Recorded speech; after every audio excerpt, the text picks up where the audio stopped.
Ah, right, I see.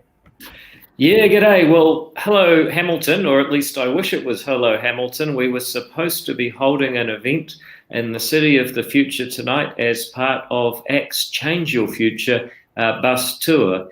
As everyone knows, there's been some pretty dramatic events in the past 48 hours with a minor outbreak of COVID-19. And as a result of that, people are in various states of restriction and lockdown. Political parties have suspended their campaigns for the immediate future, including ACT. And we are carrying on because one thing I know about this COVID situation is that it draws on people's resourcefulness and initiative. As a political party, we're doing that too. We are using the technology we have to ensure that we can get the message across, hear what people have got to say, and we're going to have a really great discussion, just like we would have had in Hamilton. I think last time I was there, James, we must have had about good 200 people show up to talk to ACT, and we were there to hear what people in the city had to say. We would have been there tonight. Instead, we're doing it virtual and online.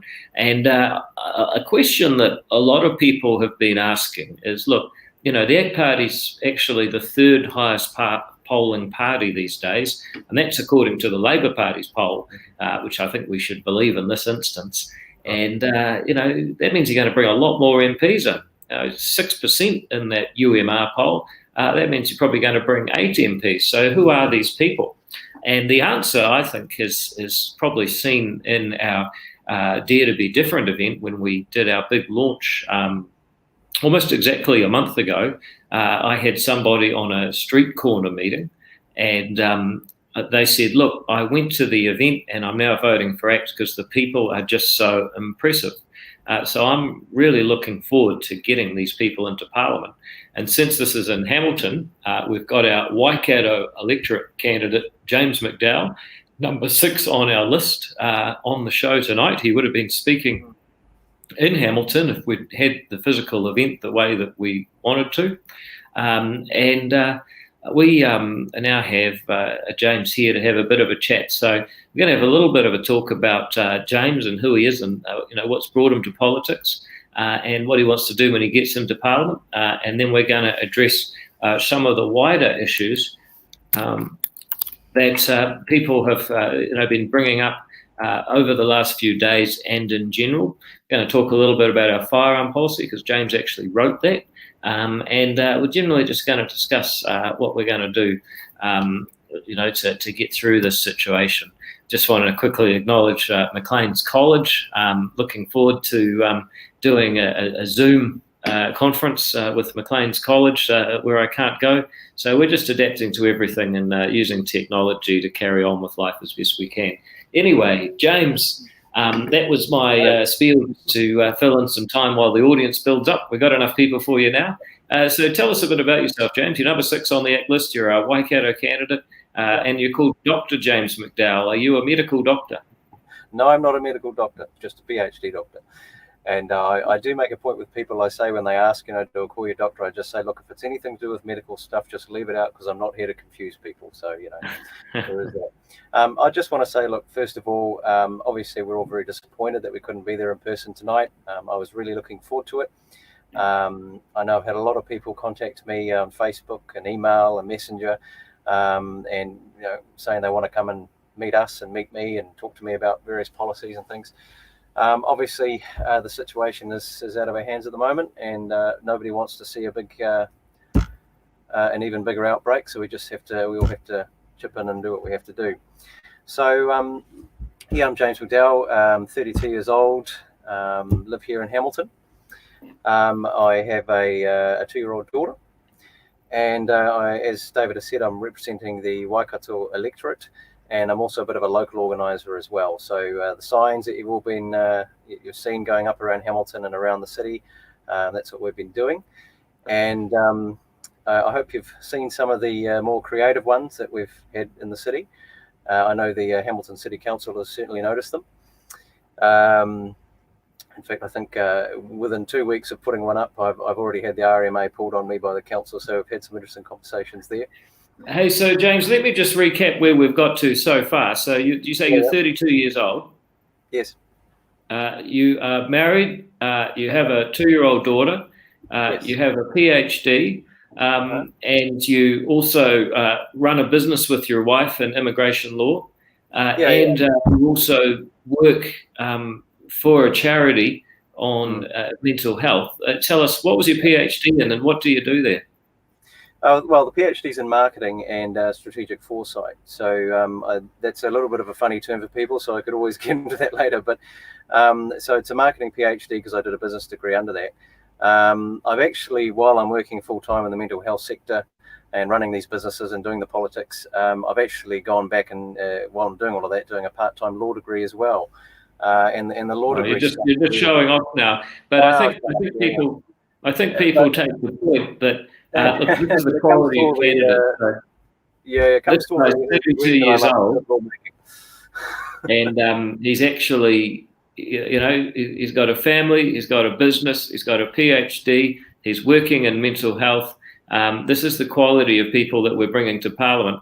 The only problem is with all of this that people may think that you're mad, because why would a person with so much going for him actually want to go to Parliament? What drives you? Why do you want to go to Parliament for the ACT Party?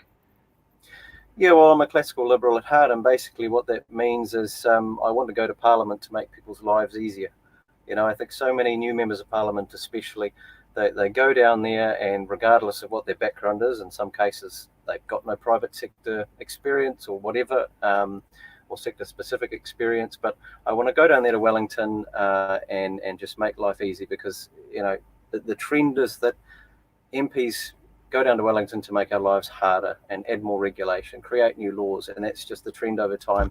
They just, you'll hear the Labour Party, or the government, I should say, brag about how many pieces of legislation they've passed over the last 3 years, as if that's the target, that's the whole point. You just go down there to do that. So, that's basically me. I want to take my experience in the private and the public sector and take it to Wellington and do good things.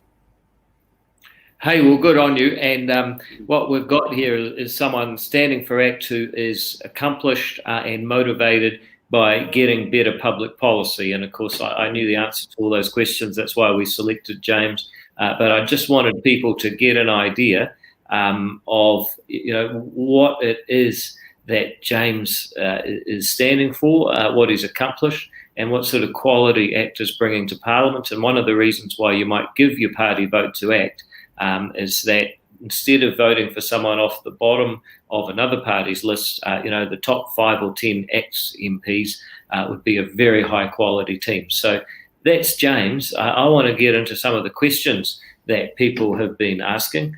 There's people who are asking all sorts of questions about mental health. So let's just start with that. I think it's certainly true that we are facing enormous costs in healthcare, other than the costs that we get from COVID itself. So there's COVID health costs and there's non-COVID health costs. And ACT's policy for mental health is actually to fix the whole thing, not just for COVID, but for every purpose, because right now we have $2 billion that we tip into mental health.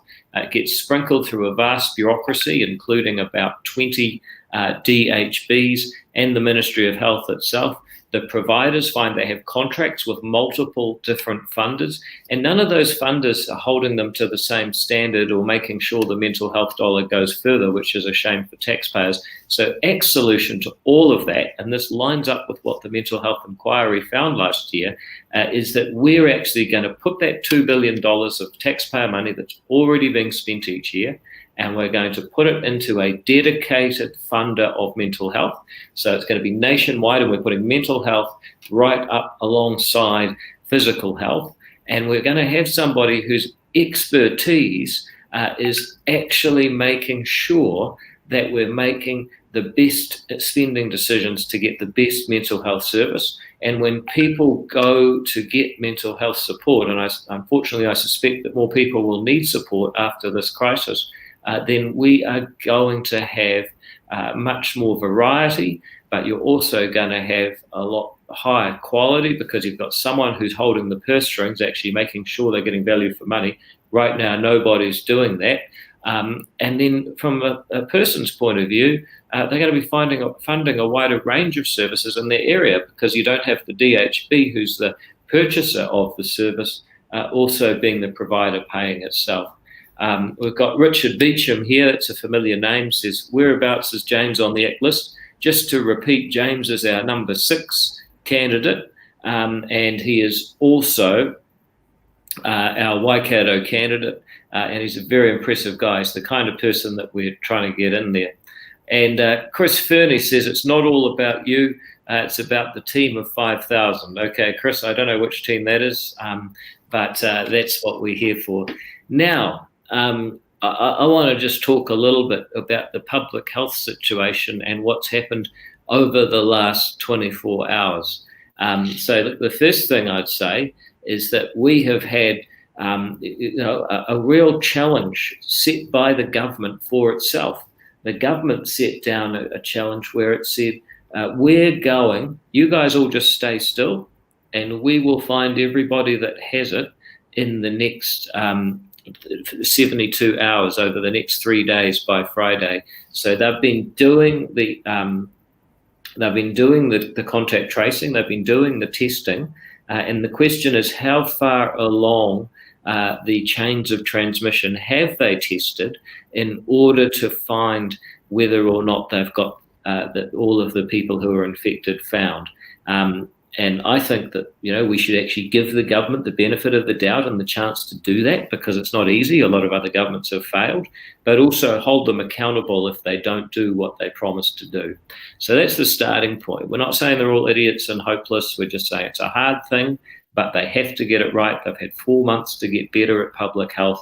Question is, can they actually test, trace, and isolate an outbreak in a few days so that we don't have to choose between a total outbreak nationwide on the one hand and dangerous, damaging, expensive lockdowns on the other hand? So how good is that contact tracing? Do we really have the gold standard the way that they said that we do? I think that the question is, Chris Fernie's now saying it was in response to a negative comment on ACT. Oh, well, good on you, Chris. I didn't realise that.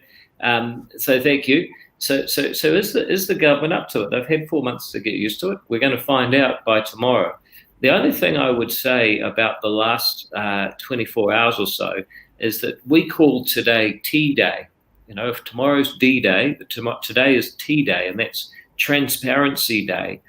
We actually needed today for the government to answer questions like, how many contacts has it identified from the people that it has already? How many of the identified contacts have received a phone call? And how many of the people who have been called have been isolated, and how many of them have been tested? Because at the present time, we just don't know whether or not we have a decent set of people that have been, identified to get us far enough to whether or not we're going to get far enough along the chains of transmission to completely identify it. And none of that information, how many contacts, how many phone calls, how many isolations, how many tests, none of those were done. So I think that's a major fail on transparency for the government.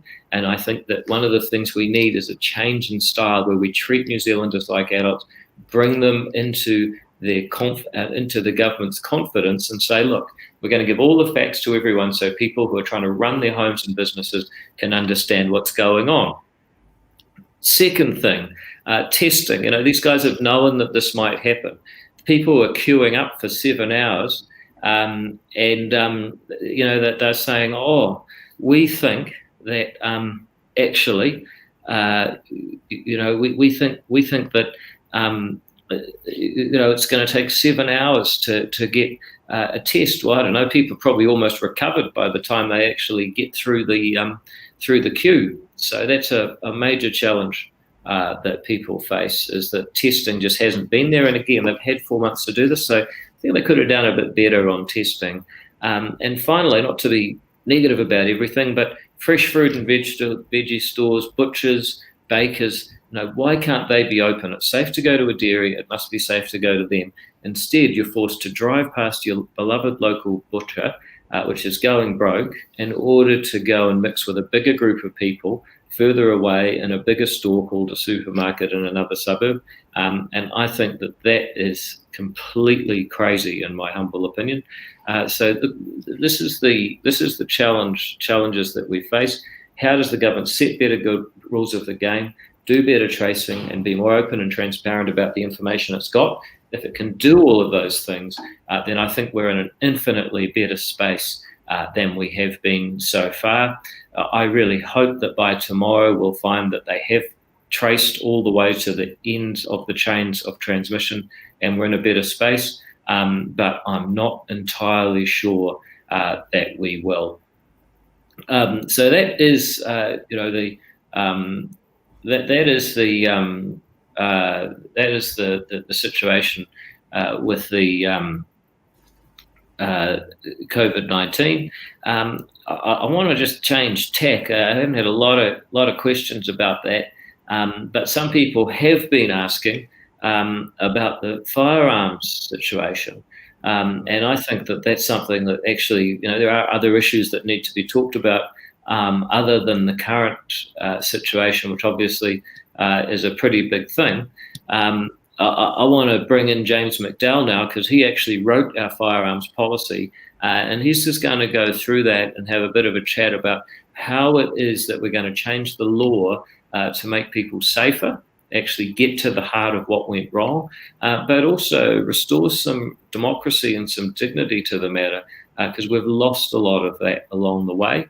So we're going to hear from James McDowall, who is a member of the Hamilton Pistol Club, but he's also the author of our firearms policy. I think it's a very good policy, and I want to see what James has got to say about that. So James, why don't you tell us a bit about that policy, and we'll look forward to fielding questions on it as well. Yeah, well, I could talk all night on that, but I won't. We took a principled stance on firearms, and it's one of these cases where it's a great template for what the government did for poor policy making, rushing these changes through without understanding their implications. So what we did was we came up with an initial policy, and we then engaged with the community. I received thousands of emails of feedback as well, mostly of just support and other things. And then we went and developed Firearm Policy 2.0, the most recent one, and now, of course, Nicole's on board. So fundamentally, we want to just restore confidence, so as you could say, between police, firearm shooters, and the community at large. The finer points of our policy, I will address a couple of those. I've got them up here. So the Arms Legislation Act 2020, that's the most recent legislation that ACT voted against. Our stance is that we will repeal that. And then after we have done that, we will set about making the best firearm laws in the world. So we will table a bill to repeal the Arms Act 1983. We'll replace it. The Arms Act has become totally convoluted through the amendments, particularly the amendments last year. It's difficult to understand even if you are a firearms person. So in terms of enforcement, it's really quite a challenge. So we want to start again with better law, and a better lawmaking process, most importantly, an inclusive one.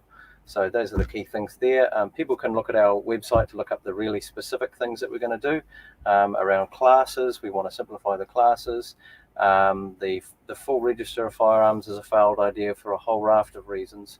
Not least of which is that, criminals and gang members and the like simply don't register their firearms, and there is the security risk around it too, the government having that kind of data. It's a shopping list for hackers, and as soon as it's out, right? I've got access to everything. So importantly, we're balancing our firearms policy with gang policy. Yeah. So hey, James, can I just cut in there? I just wanted to ask, people say, but you register your car, you register your dog, why not register your firearm? It seems like a reasonable question to a lot of people. What's your answer to that?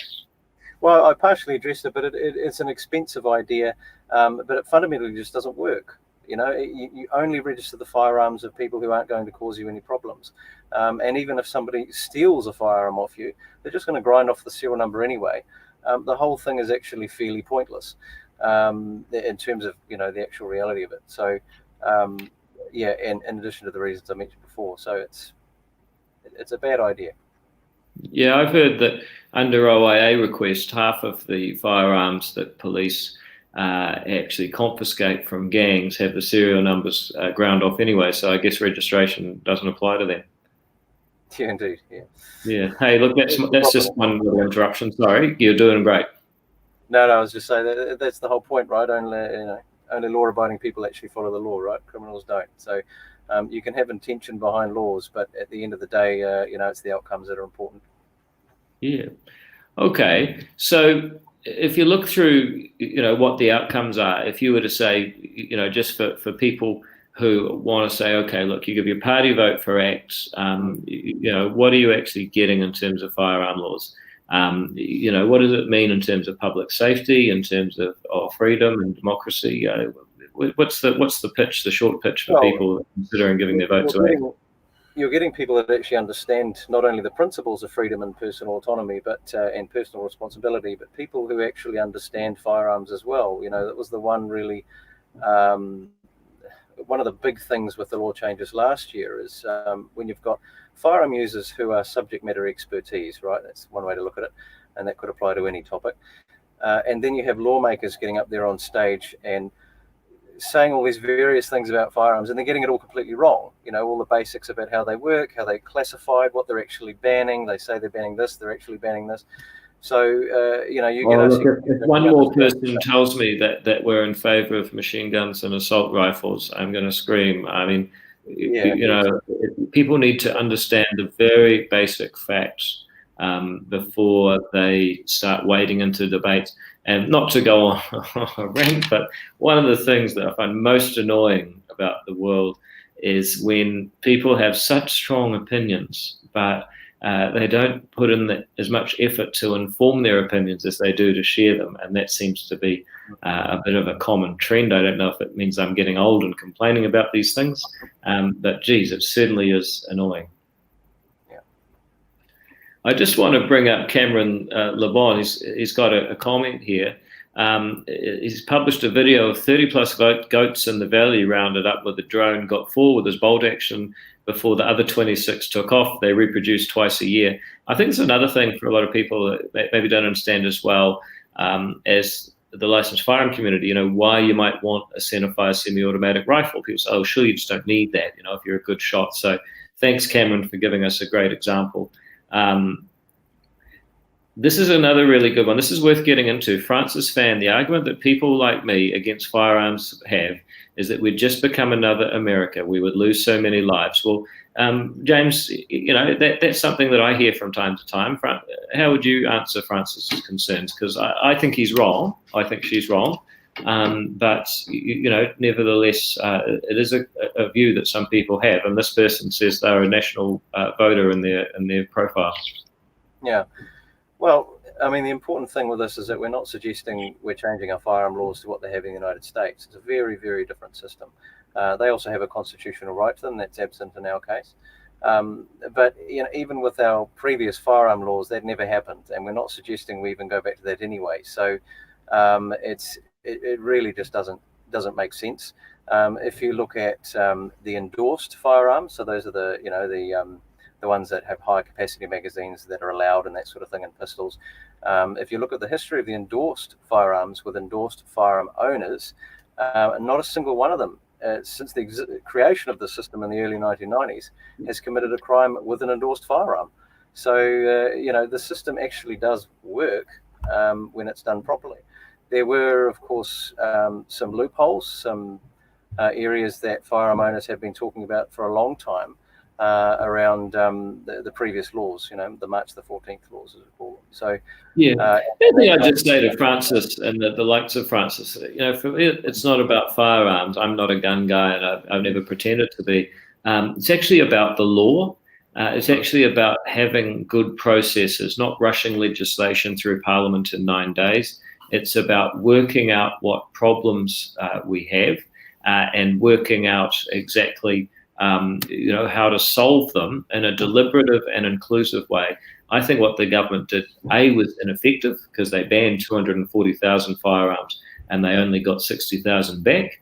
I think it was divisive because we've never had less trust in police than we have now amongst the licensed firearm community, who should be the eyes and ears of police. And finally, it's premature because we haven't even worked out what the Royal Commission's going to say. And what I'd say to Francis Phan is, there was a big mistake in the Christchurch shooting, and we want to fix it. What I think the Francis of the world may be assuming that's not true is the government did fix it. Actually, no, it was ineffective, divisive, and premature. What we need to do is get the Royal Commission report, work out how this guy got away with it, and I could give you a pretty good guess now, close those loopholes, but then stop collectively punishing a big group of people who did nothing wrong. And if you do that, where we end up is not like America, but with probably a slightly stricter and more sophisticated version of the laws that we had before, closing the loopholes that people allowed this guy to get away with it. And I don't want to go on and on, but actually I will. If we have a look at what actually happened, a foreign national, an Australian citizen, got off the plane, got a license. Allegedly, no one actually interviewed him face to face. And then he bought 2 AR-15s. The police signed off 3,000 rounds of ammunition by mail order, signed by a police officer so he could buy it by mail order. This was a single male living alone. And he just got off the plane, traveling to places like North Korea, the Ukraine, Balkans, Pakistan, and nobody in the whole system was saying, gee, that's a bit weird.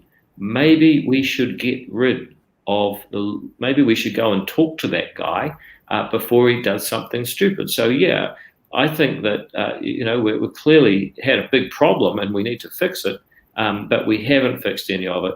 And then Mark Daniels says, still waiting for the Royal Commission to prove that. I agree. We should actually wait.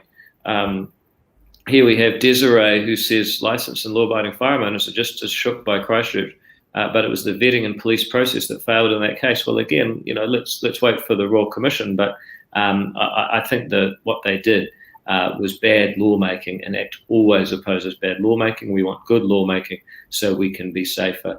Do you personally support open carry of firearms? No, I don't. That's a completely ridiculous question, frankly, in the New Zealand context. We're never going to see that. Anyhow, I think we've done enough on that topic for now, and we're coming pretty close to the 7 o'clock mark. If we get a few more people asking questions, we'll certainly be prepared to answer those. And we're going to go and answer them. Oh, here we go. Keen to hear your position on the cannabis legislation referendum. Look, first of all, I think it's going to fail.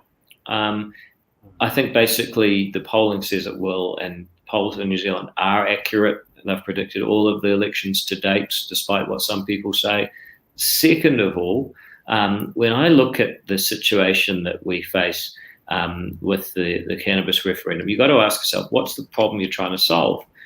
So some people say, look, we're solving the problem of people being wrongly arrested. That's a problem in the US. In New Zealand, the number of people in prison is actually like 7 for cannabis possession. So that's not a problem. Next issue is, do we have a problem with medical marijuana? Because I think if someone's sick or dying and they want to smoke a joint, I've got far better things to do than try and stop them. Problem is that's already illegal. So what problem are we really solving? The best reason to vote yes, in my view, is to stop people getting P, because the most dangerous transaction that happens in New Zealand today is that someone goes along to the black market to buy cannabis and someone says, actually, we are going to, someone says, actually, we don't have any cannabis. Have you thought about trying P? You only need to try it once. It's the most dangerous transaction that happens in New Zealand today. And if we can stop that, we'll make everything a lot safer than it is today. what else do we have? Ooh, what about armed police? Look, I like where we are. I like living in a country where our police are not armed. I've lived in countries where they are, and I don't like it nearly as much as being in New Zealand. In practice, the police almost are armed. They have them available in their cars. I think one of the priorities, frankly, is for the police to be much better trained at shooting. I'm not necessarily in favour of them having guns all the time, but I think they should practice a bit more. But again, the approach the government's taken on firearm legislation means people are less welcoming of police to train at pistol clubs, and that's a real shame. What else do we have? Do we think that the election should be left as is or pushed back? Look, I think it's a really reasonable question from Jack. What I'd say to Jack is that we actually need to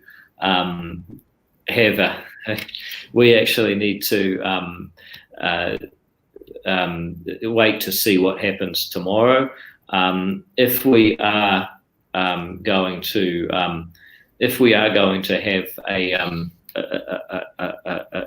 lockdown over the next several weeks, I think the election will have to be delayed. We shouldn't be having an election under lockdown conditions. People need to be able to get out and talk to the voters as politicians, and get out to talk to politicians as voters. We should all be able to freely choose our next government, but that can't happen under lockdown conditions. So let's see what happens. I actually hope that the government's contact tracing will work, and I'm not here to say they're all idiots and I hope it's bad.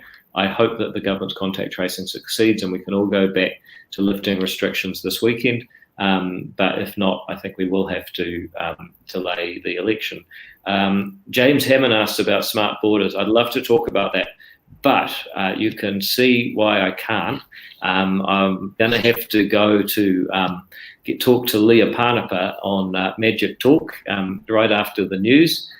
So I'm going to be gone in a couple of minutes, and we'll have to end this show. I just want to finally thank Gay for your very kind comments, and we're going to have lots more of these online meetings now that we're going to adapt and keep meeting people because we have to carry on. Alrighty, folks, thank you very much for your time, and just remember, this is James McDowall. He's 32 years old. He has a family, a PhD, owns a business, and I think he's a good example of the sort of impressive person that ACT is bringing to Parliament, and a good reason to give your party vote for ACT. Thank you so much to everyone who's come along and asked questions, and we're really pleased to answer a lot more of the questions next time we do one of these, but I got to jump on Magic Talk.